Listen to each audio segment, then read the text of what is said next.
Hello, MA users and customers of ACT Lighting. Welcome to a new video series that we'll be starting. That'll hopefully give you an overview of the MA software packages. Today we're going to be talking about all the new features, or the main features of version 3.0. We'll primarily be looking at on PC. If we don't cover the topic you want, look forward to new videos in the future.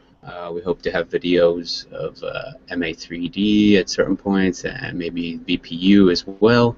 But as you know, MA2 software has lots and lots of functionality, so those are probably the videos you'll see the most. So let's get to it.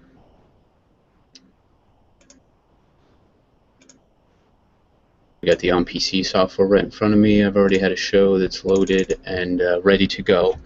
One of the first tidbits that you'll find, as of version 3.0, the MA1 software package will no longer be included in the downloads.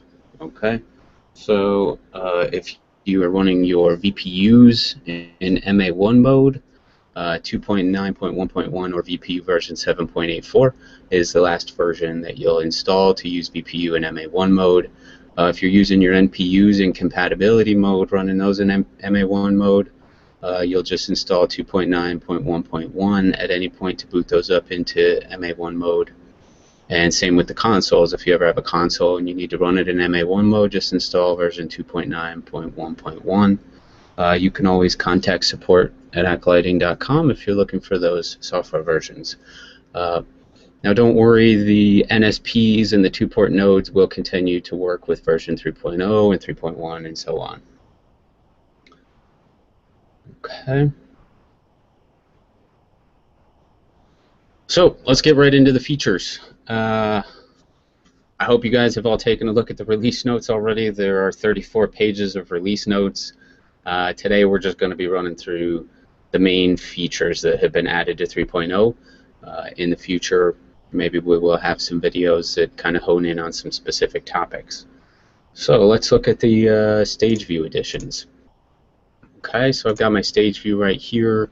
I've got some fixtures. I now have the ability to lasso fixtures in the stage view and also respect that selection order. So you could always lasso in the past, but your selection order was not honored. So now we selected 1, 2, 3. This is the 3rd, 4th, and 5th fixture. So if we go to our fixture sheet, you'll see 1, 2, 4, and then 12, 11, 9, which was the order that we lassoed them in the stage view. One of the real exciting additions that we have is the stage view does follow masks now. So if you go to follow mask mode, you can look at just your conventionals, your alpha spots, your alpha beams, alpha washes. You can also look at just the active information. So nothing's active right now, but if I grab my alpha spots and I bring them to full, you'll see that I just see my alpha spots. While I'm in here, I hope you guys have seen in version 2.9 and earlier, you have this follow mode, which allows you to point your fixtures where you want just by using the mouse.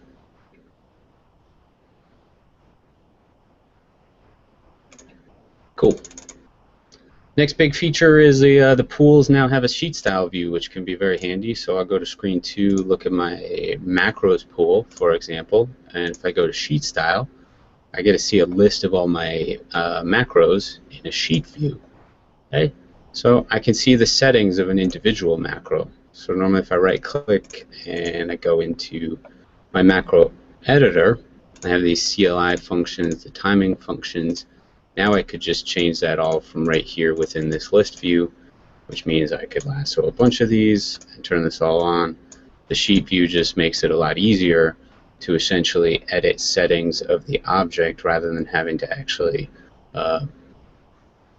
right click or edit that particular object itself. So for example, I think this is really handy with the sequences pool.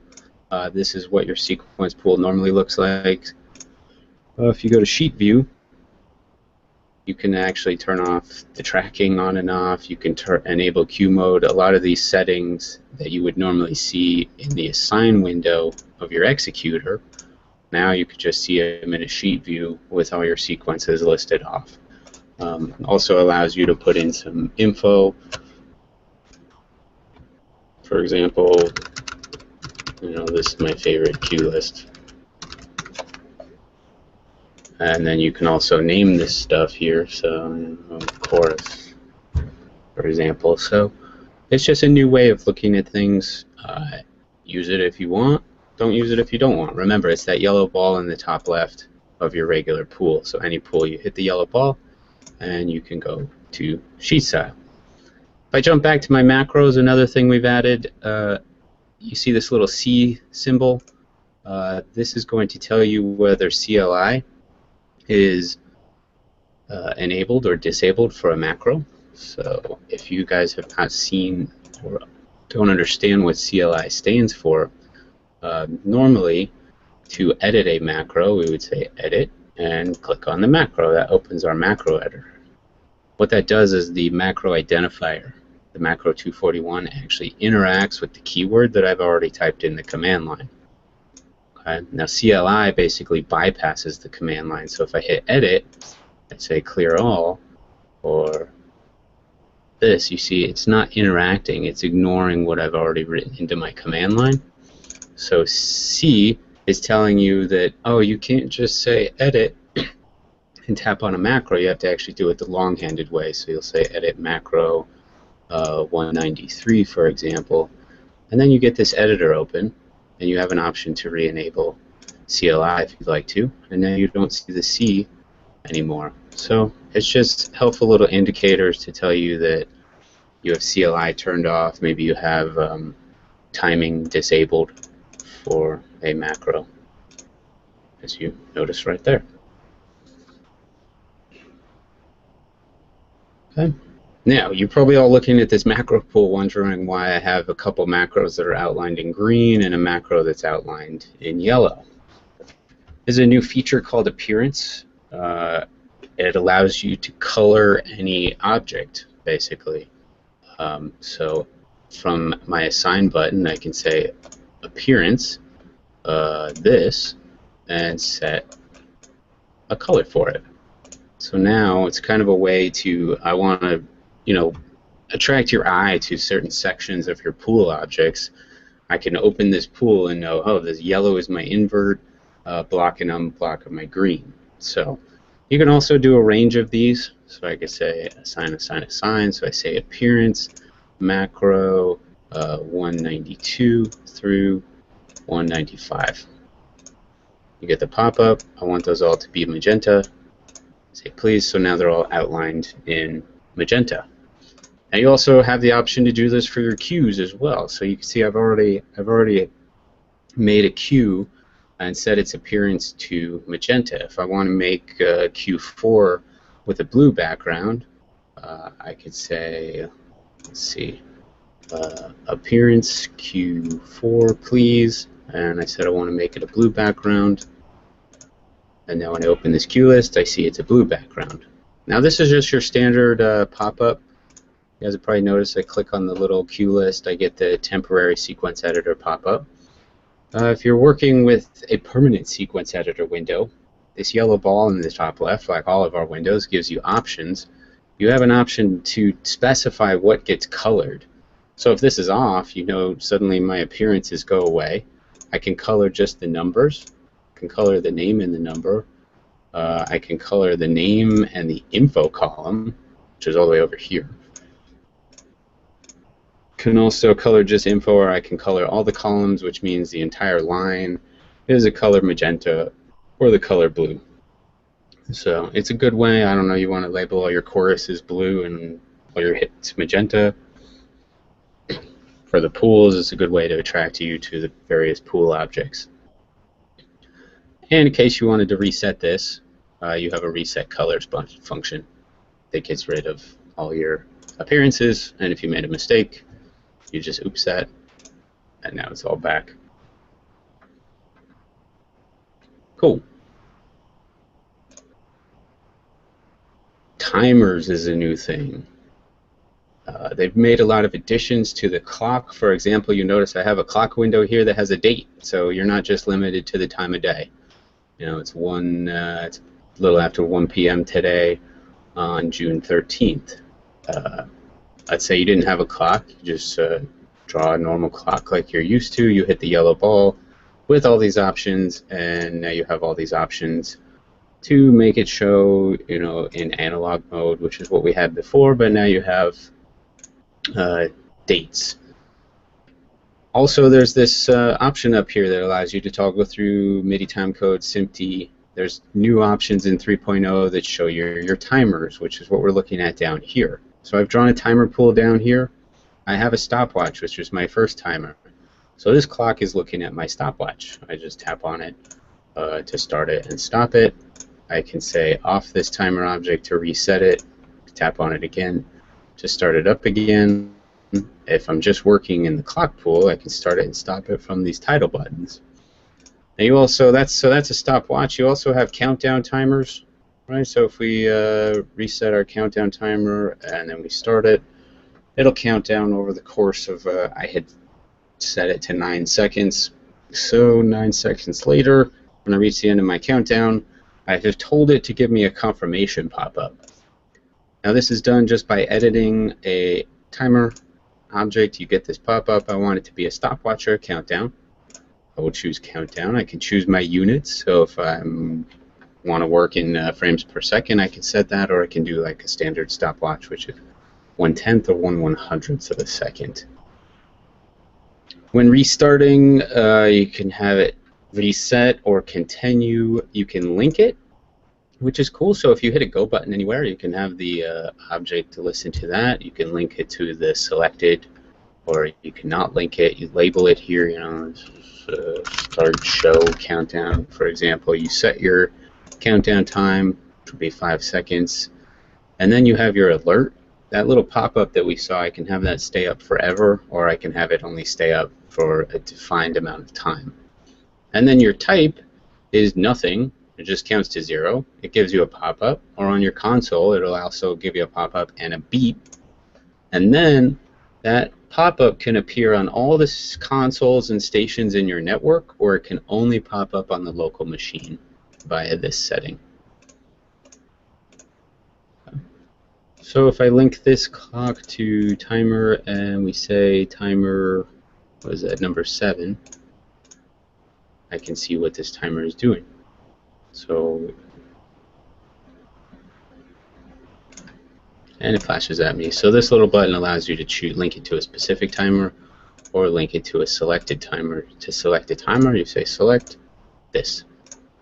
Same way that you select executors.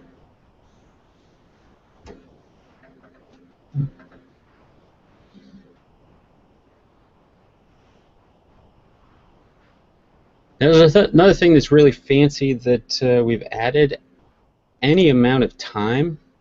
So if you have a stopwatch that's running or paused, your current time value is 4 seconds and 6 1/100th of a second. We have an option to now apply this time value directly to your cue fade time, using some simple syntax called assign fade or assign delay or assign out fade at a cue. So I've already made some quick macros here. The way this works, assign fade of timer 1 to the current cue. So I'm not currently sitting in a queue right now. If we select this executor, I can see I have these 5 queues. And I'm going. I'm sitting in Q2, right? And I ran the stopwatch, and my current fade time is 3 seconds, but my stopwatch tells me that it's supposed to be 4 seconds. Right? I can run this syntax, assign the fade of timer object 1 to the current queue, and when I hit that, you see how it takes this time value and puts it in the fade column of my queue. Now this is the same exact macro, but it's going to actually ask me for the queue number. So this is I start this, run my timer object, and now it's 6.5 seconds roughly. I hit this macro, and I want it to apply itself to Q4. And now you see Q4 has adopted the current time that my timer object is at. Now you can do this while the stopwatch is actually running. So right now, okay, Q3, and it adopted it at the time. Well, that's actually really cool. It adopted it at the time that I hit the button. Doing this for any of the other fade times is simply done rather than the fade keyword, you use the delay keyword. So if I hit this, it applies 20 seconds to my delay column. So you can set up some macros to do that. You can also reference a countdown timer instead of a count up timer. You know, imagine you're timing a scene in a show. Rather than having to retype these values that you see here, 20.53, you could just have a macro that applies it there automatically for you. So nice little handy shortcut. Now you notice the interesting thing is this $ symbol, okay? That generally refers to our variables. Really cool new feature that we've added in 3.0 is our dynamic variables. So if I say list var, I can see we have all these dynamic variables. Currently, I'm on page 1. If I go change pages, and then I list my variables again, you see how this variable automatically dynamically changed. So now it's fader page 2. Hopefully you've all realized what you can now do with this, is you now have the ability to off all your pages except for a current page. Very exciting, long-awaited feature that we're happy to finally have. I've actually already created a macro here. You guys can look at it real quick rather than having to always remember what this crazy syntax, string of syntax is supposed to be. It's just a predefined macro. So if you edit an empty macro, you go to your load predefined, and in your list you will find off page minus current page. And now this will reference the dynamic variables of your software so that you have a very easy off all my pages except for my current page. Very handy for changing pages in those rock and roll shows.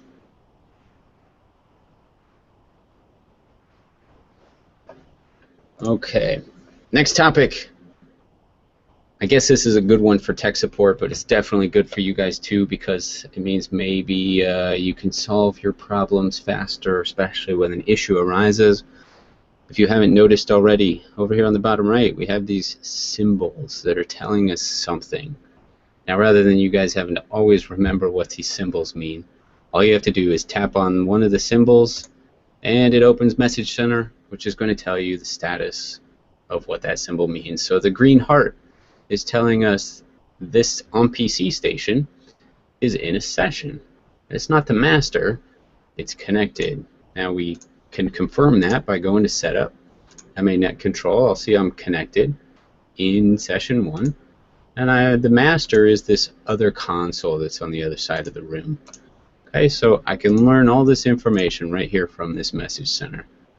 What this is telling me is that I have patched some universes that don't have any ports assigned to them. So in my show I have a VPU, I have some fixtures, and they're patched to universe 50, but I don't have any DMX ports in my system that are assigned to universe 50. And then this is telling me there's a missing station. It's expecting some station in the network, but that station has become disconnected. Now to go figure this out, I go to MA2 configuration. I can see, okay, all the expected stations are here. I have a missing on PC station. So I'll get rid of that. I'll get rid of this one. And nope, still thinks I'm missing a station. Oh, I'm missing an MPU. Let's see what else if we're missing. And we're missing a node. And as soon as I'm not missing anything anymore, everything's green in my net configuration window, that little message goes away. So configuring your message center is up to you. It's once again, you click on the command line, you have the message center, you hit the yellow ball, and you have all these options for these symbols that you might want to see. So for example, if we look in here, we have somewhere, Grandmaster is in here somewhere. There we go, Grandmaster. Yes, the status, I'm allowing this status to be visible. If I go to my screen, bring my master to 0, I have a nice symbol that tells me, hey, you have faders that are down that are limiting your output, and I can go in here and it can tell me, oh, you have a master that's active, either the group or the grandmaster. So it's a great way to solve problems that might arise in your system. If you're in highlight or blind mode, you see you have this blind symbol that's telling you, currently it's not telling me that I'm in highlight because the status, I have it turned off because I don't care. Maybe I'm smart enough to recognize when I'm in highlight mode, so I don't want to clutter my command line with statuses that don't matter to me. But if I turn that on, I get a little symbol that tells me I'm in highlight mode. I can go and turn it off. I can turn off blind mode. So this is a really cool new feature that really should help you figure out and solve conflicts in your system. Now, you have this second column here that triggers a pop-up. Maybe you don't need a pop-up for everything, but some people might like a pop-up to tell them that they're missing stations or that they've lost a network connection. So you might consider turning those on for your show so that you have a quick indicator when something's going wrong. Cool. So that's the message center. Remember, if you're going through, you're watching this video, you guys have questions about certain things, don't hesitate to email support@aclighting.com. We have a very awesome team. 5 of us in the software land. You've probably talked to us before. We're happy to get back to you and help. A next really exciting feature that we're very excited about, search and replace. You now have the ability to search for stuff in your show. You also have the ability to replace stuff in your show. So I have a very simple little cue list here, Q1 through 5. It's just one fixture, fixture 101. All right, let's say I really wanted that to be fixture 102. And I can simply say, let me do this via the hard keys for you guys. Replace fixture 101 with fixture 102. I get a little confirmation when I say OK. This is now fixture 102. So that's really cool. We'll undo that. Notice I have a dimmer at 50% here in this cue list. Okay, I'll say I want to replace that. So instead of 50%, I want it to be 60%, and I only want to apply it to sequence 4. Now this is something you might have to type out because we're going to be talking about specific attributes. All right, so we're going to say replace fixture 101 attribute dim, because that's this little dim attribute right there.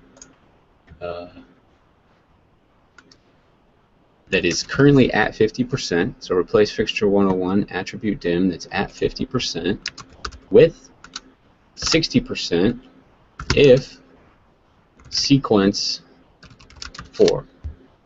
So to read through this again, we're replacing fixture 101 attribute dim that's currently at 50% with 60. So anything that's 50 is going to become 60 only if it's in sequence 4, which is identified by this number 4 here.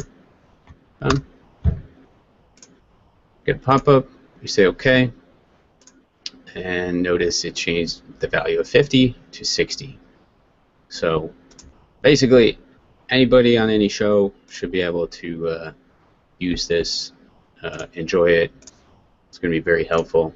Let me undo that replace, get back here so it's back to 50. Okay.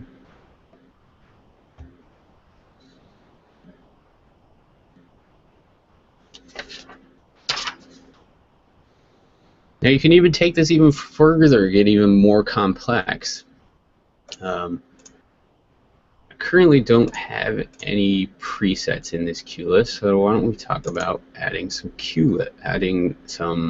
presets. So I'm going to call preset 0.9, which is an all preset. If we look at the active information, it's dimmer at 50 and it's color red. We're going to store this to Q5 and merge. Now this is something that we hear about fairly often. People use all presets and everything in this queue list, everything in this queue is referencing this all preset, but maybe you want C1 and CMY to reference just this red preset over here. So how do you replace this 0.9 preset with preset 4.227? Well, you could replace the whole preset.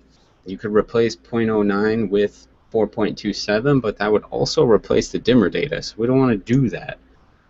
What we have to do instead is we're going to go into a world that only gives us access to the color information, and maybe we'll only do that for fixture 101. So I'm going to activate color, and I'm going to store this to world 999, which is a dummy world that we're going to use for this example. When I go into world 999, I only have access to color information. I go back to my search and replace view, and you can see I don't see the dimmer anymore. So now what I want to do is I want to replace preset 0.9 with preset 4.227 only if sequence 4.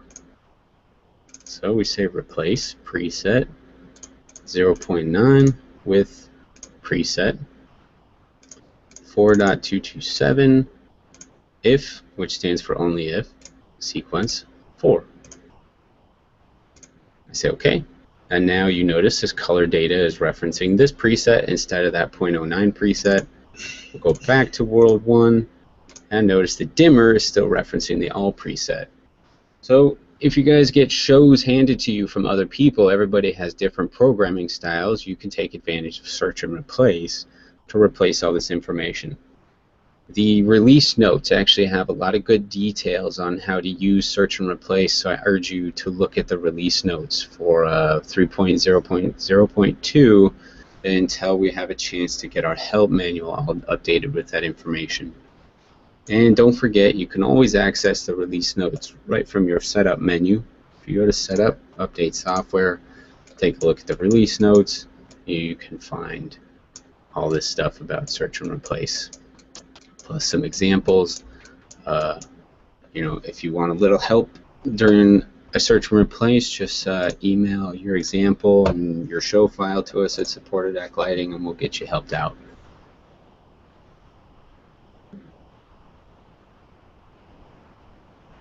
Okay. Next topic, we did some additions to presets and auto create. So if we go to setup, we'll start with the auto create menu. When you go to auto create, I don't know if you guys have ever used this before, but you should. Maybe you patched your show, you have all these spots and you want to create some groups. Cool, you go to groups, you create worlds. We have a new one called additional presets, and that's going to allow you to make color presets based on our swatch book or HSBC. So I've got my alpha spots here, and I want to make some presets based on the Roscoe library. I can lasso some of these Roscoe colors, or I can hold control and click the ones that I want. And I'm going to add this as a global mix color preset. So this should create, looks like 5 presets for me. Glad to see it created 5 presets. And if we go to our color, cool.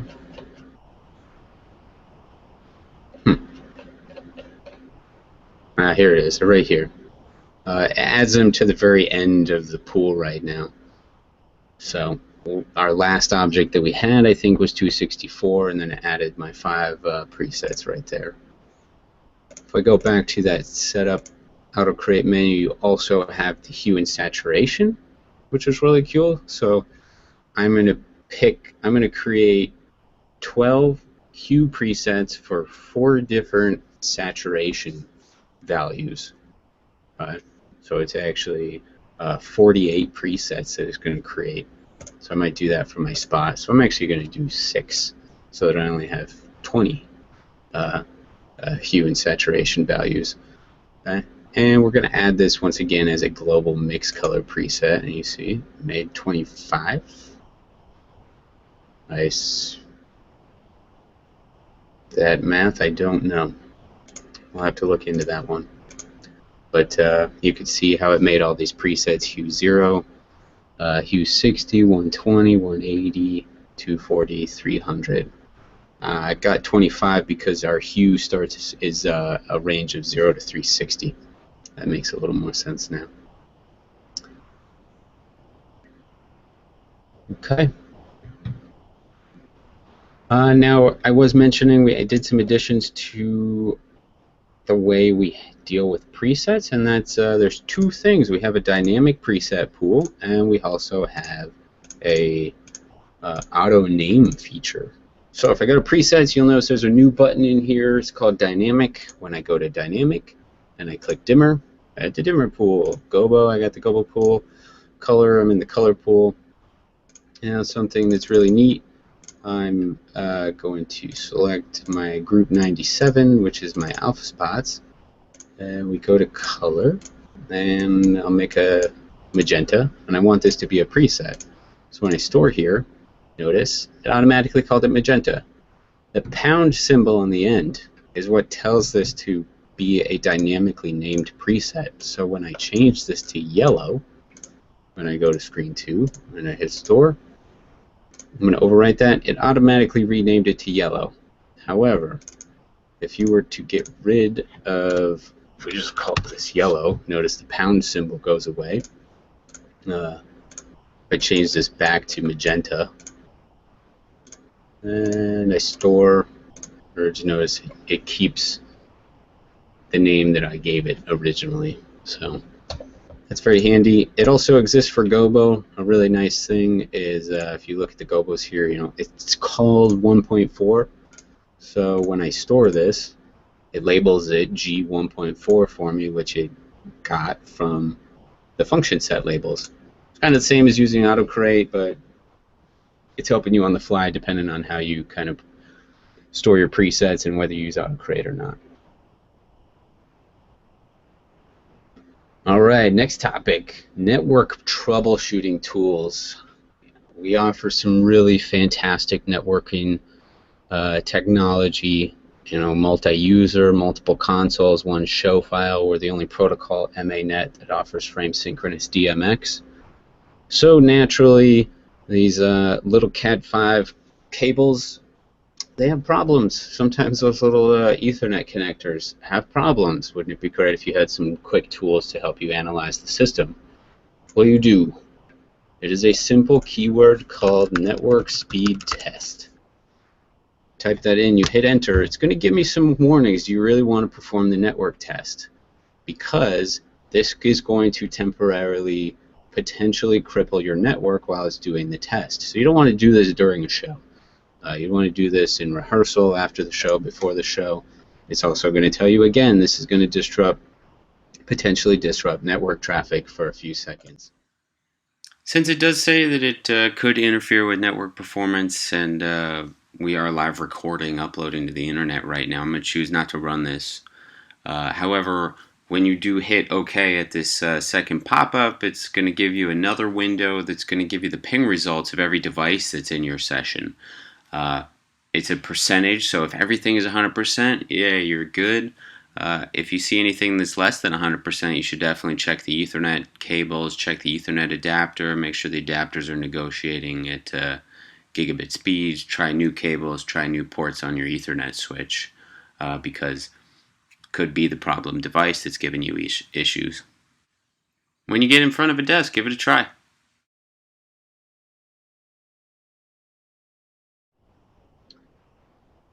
Something else to look at, you've seen the keyword before. It's called network info. It existed in 2.9. We've added some more information to it. I don't have any network connectivity problems right now, but if you've ever contacted tech support with network connection problems, you've probably heard us talk about retransmissions. Okay, you wouldn't expect any retransmissions in a properly designed network without any communication issues. But if you're having connectivity issues, devices are going to have to resend their packets. I guess I have nothing wrong in my network, so I'm not seeing it here, but devices will tell you how many retransmissions they've experienced, which is really cool because you want to look for those devices that have a lot of retransmissions because maybe they have a faulty cable. Another really cool thing, nobody ever checks whether their Ethernet adapter is actually running at a gigabit speed. You know, if you're in a bad cable, if you're plugged into a 100 meg switch, you want to know, you know, what speed you're connected at. So look, this is telling me my computer is connected at gigabit, my master console is connected at gigabit, good so far. We can also look in the MA2 configuration to see that my console's at gigabit, my own PC's at gigabit. If I had MPUs here, I would see them. My 3D is connected well above gigabit, which is good. I think this is an XP bug.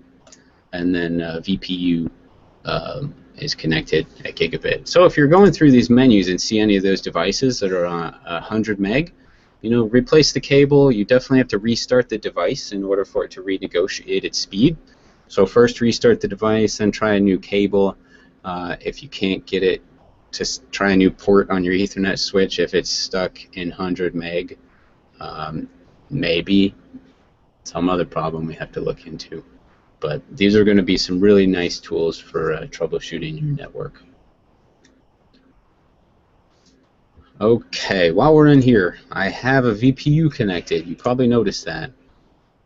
We have now added CITP MSEX, which is streaming video. Okay, I'm going to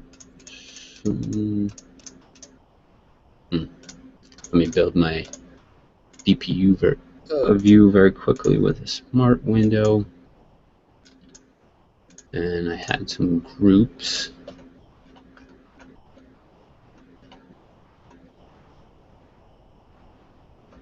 I think I may have forgot to store the view. There we go, a VPU view. So I'll clear my programmer, select layer 1, bring it to full. And if we go to video, choose my HD30 folder, and I have these cubes playing. Now you guys can't see it because, quote unquote, we're sitting at the desk right now. We don't know what the servers are doing. So on another screen, I can draw what's called the CITP viewer. Okay, and when I turn this on, we have access to CITP. Now you need to make sure this is enabled. So you have to go into CITP, make sure your CITP is enabled, and then make sure you've added your servers under media servers. Okay, once those are enabled, you go to your CITP viewer window. We're going to start this service. It sees the VPU, and then we're going to have it sample output 2. And this one will have it sample output 1 on my server. Okay, so now you guys get streaming video right into the desk, so you know what your servers are doing, which is going to be very handy. Put this smart window up here. Get that to fit my screen. As I change my videos, I can see exactly what those are doing. This is going to be really cool. Very handy. Now, what this also means is we have streaming video in MA3D. So not only can you previs your fixtures, you're going to be able to previs your video in MA3D. So let me get MA3D started here so we can take a quick look at that.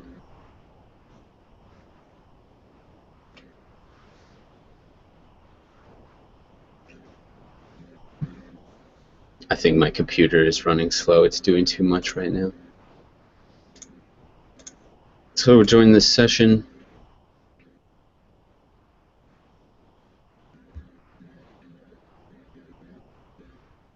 You notice I already have my screens set up, and they're running my video. Very powerful. So if we come back into our, let's see, here's our stage view.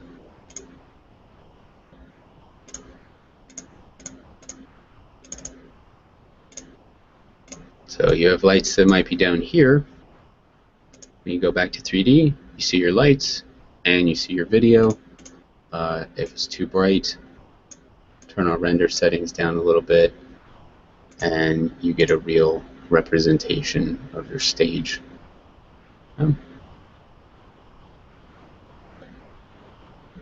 Now, I'm sure you're wondering how you assign video in 3D. What happens is you actually are assigning a texture to an object. So instead of assigning a static image to an object, I'll just start from scratch. Let's say we want to put video on a cube. I'm going to put this cube in here. I will make it a little bigger. Let's see, 4x4x4. I'm going to right click on this object, go to material, and right here texture. You see how it's blank?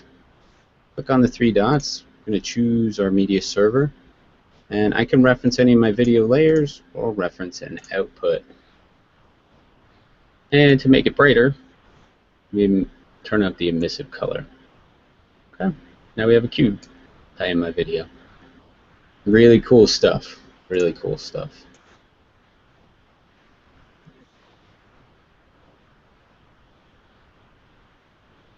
And just so you know, we'd love for you to use a VPU, but streaming video via the MSEX protocol is open source, so other servers should be able to stream video right into 3D and in the console for you as well. Okay. There were 34 pages of release notes, so we're getting to the end of this video, but a couple little of small things that we want to point out. This little option down here, exec time, that used to only apply to the timing of your cues on your button executors, which would have been 101 through 220, so 101 through 130, these guys 201 through 220 on this page, or even the, if you had to view the action buttons.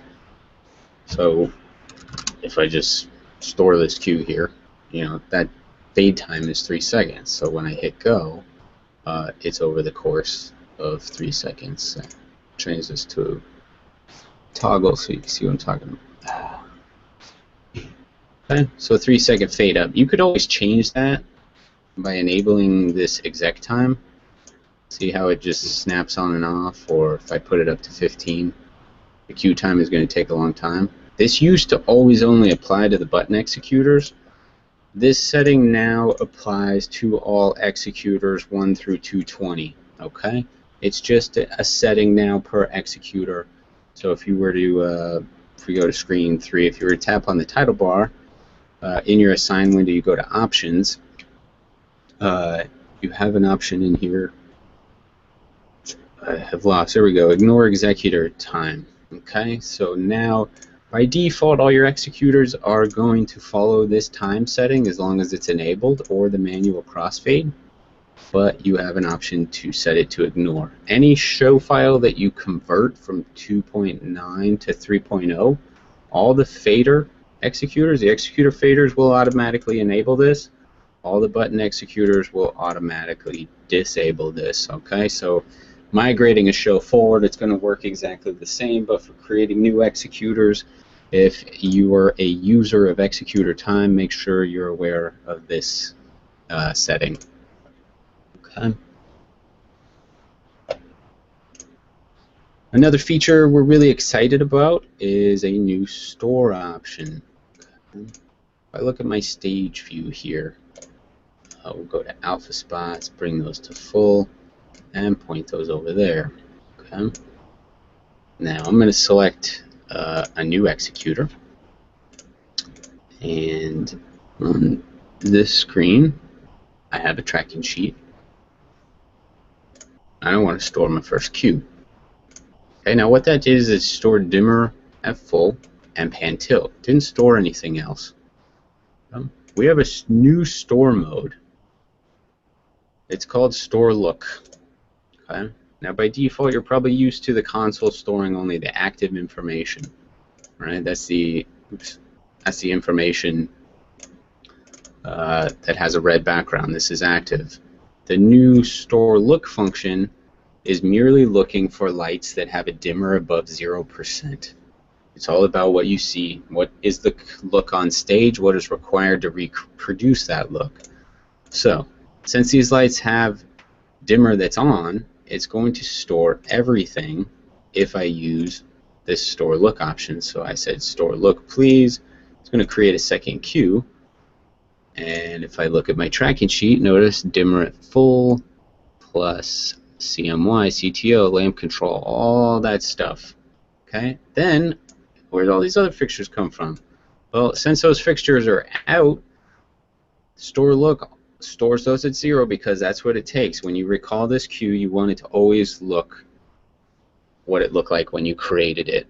Okay, this should be immensely powerful. I know in the TV markets, it should be an immensely powerful tool for the theater markets that are doing single queue lists, and everyone in between should have fun taking advantage of this. You can use store look for presets and queues. Just remember, it's all about what you see. If it's on, the software is going to store everything that is required to recreate that look. Okay. And the last topic for today, something that will hopefully make everyone's life a little easier: unified version numbers. Notice console version 3.0.0.2 on PC is 3.0.0.2, 3D 3.0.0.2, VPU is 3.0.0.2, your nodes are 3.0.0.2. All right, so all the MA2 products, including the 4-port nodes, 8-port nodes, those are all version 3.0.0.2. None of these mismatched numbers. The only products that will still be mismatched will be the legacy products, which are the NSP and the older 100 megabit 2-port nodes. So you don't have to question whether you're on the right version because every version number is the same. It's going to be much quicker for you to figure out that you're on a different version. All right. Thank you for watching, you guys. I'm joined here with Paul Blakely. You're talking to Will Murphy right now, or I guess you're listening to Will Murphy. I'm joined with Paul Blakely. Doesn't look like we have any questions. So, ACT, signing off.